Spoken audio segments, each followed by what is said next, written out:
just me? Or is it getting crazier out there? Hey everybody, welcome to the Late Late Horror Show. I am Dino and we are going to talk about the history of old time radio. Specifically tonight, the CBS Radio Mystery Theater. A great classic. Everybody loves CBS Radio Mystery Theater. It's a generation right now that a lot of people grew up in and are able to get on and, check out.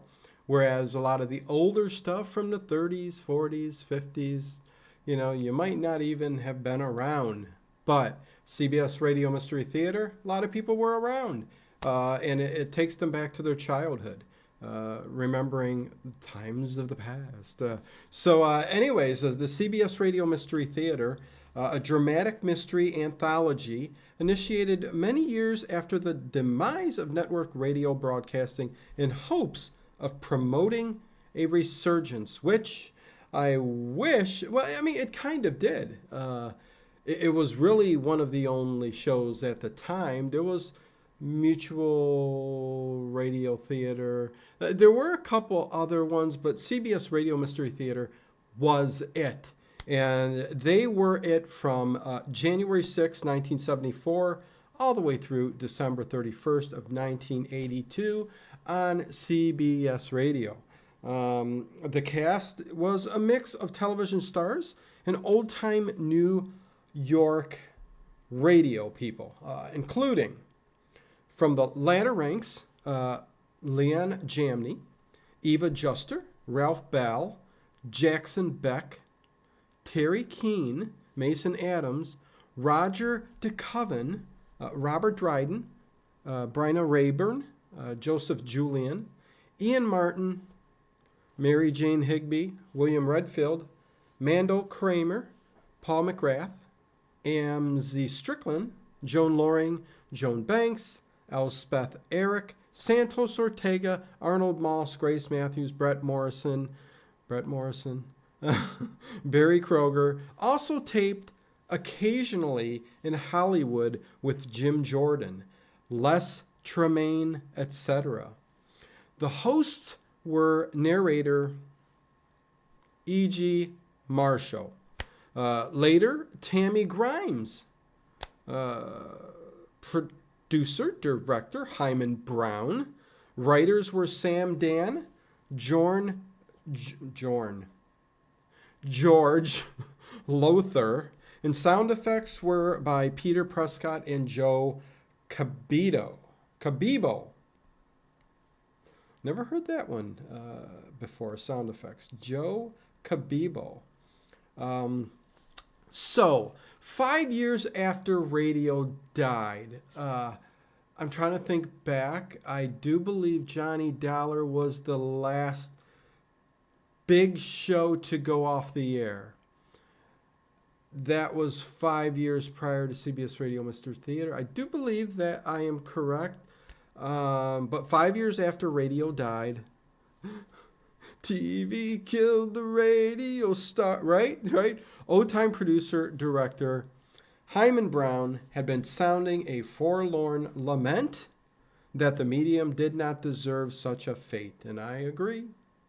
That radio drama could still be viable and hold its own with the video monster that had killed it.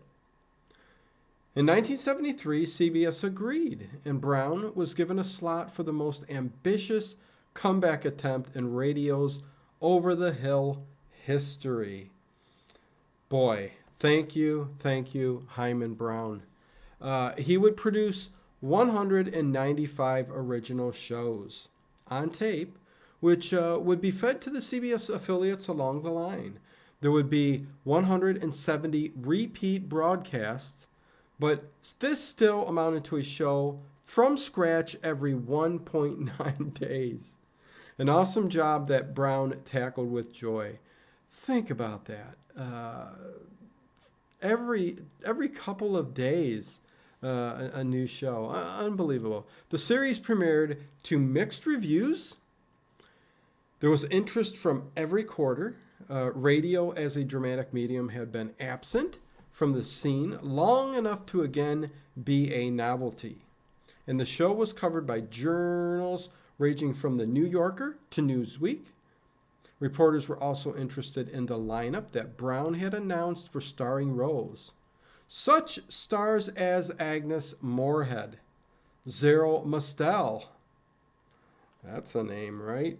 The producers. And Richard Widmark had agreed to work for the $100 base pay.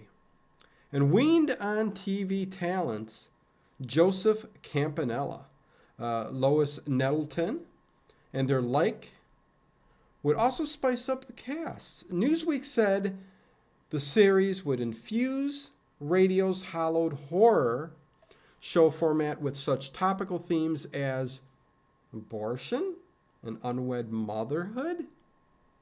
The trouble from the beginning was the writing. The premiere wasted Agnes Moorehead, Newsweek continued. And the most frightening thing about this Wednesday's show, which features Kim Hunter, Zara from the Planet of the Apes, as a housewife with an animal phobia, is actor Gilbert Mack's uncanny imitation of a howling mongrel. The conclusion?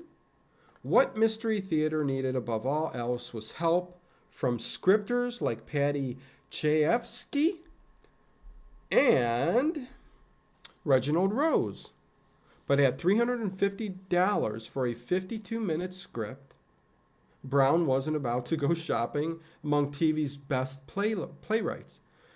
Staff writers Sam Dan and George Lothar did heroic duty in the trenches. But many of the scripts were written by people who were by nature performers. Ian Martin, Mary Jane Higby, Elspeth Eric, and even old-time announcer Fielden Farrington. That they were all talents was never questioned. That they all desperately loved radio was self-evident. Whether they were writers was another question. And their efforts were finally doomed. But the show went beyond its original year and scored some notable successes. A Peabody Award in 1975, a public relations campaign that focused attention on radio drama at a time when transcriptions of old shows were turning up by the hundred. A good mix of classic and original stories was aired. Lothar adapted 7 from Poe to begin the second year.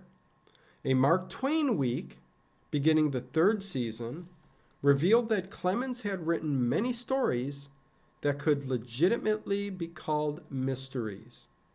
O. Henry was celebrated in the 4th year. The format followed Brown's Inner Sanctum, a creaking door, and a host, Marshall, who walked a listener into and through the story. Brown gave it a good fight, slugging it out for 8 years and more than 1,500 shows. But it was still a poor man's version of what radio once was. Isn't that funny? It's really become a classic now. An echo of its unfulfilled promise. CBS gave the time, but precious little money.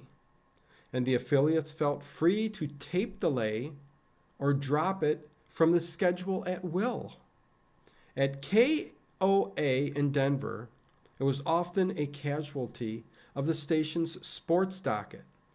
A complaining listener was told that, in effect, he was lucky they were carrying it at all. Come on. I mean, I would have thought even at the time that CBS Radio Mystery Theater would have played well to audiences, but it's interesting that it didn't. Sports pays, drama doesn't, he said. That was the bottom line in the 70s. I understand that. And continued to be in the 90s. To have any chance of success, radio drama would have to be approached as it is on the BBC in England, where it has never been allowed to die, even to this day. As radio actress Virginia Gregg once put it, The British know a good medium when they hear it. Boom. CBS Radio Mystery Theater.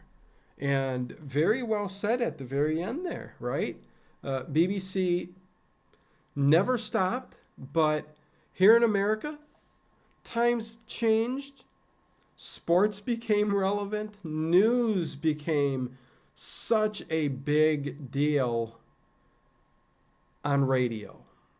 All the AM stations, you would get stations that would just play news all day long, right? I mean, it just became a different era.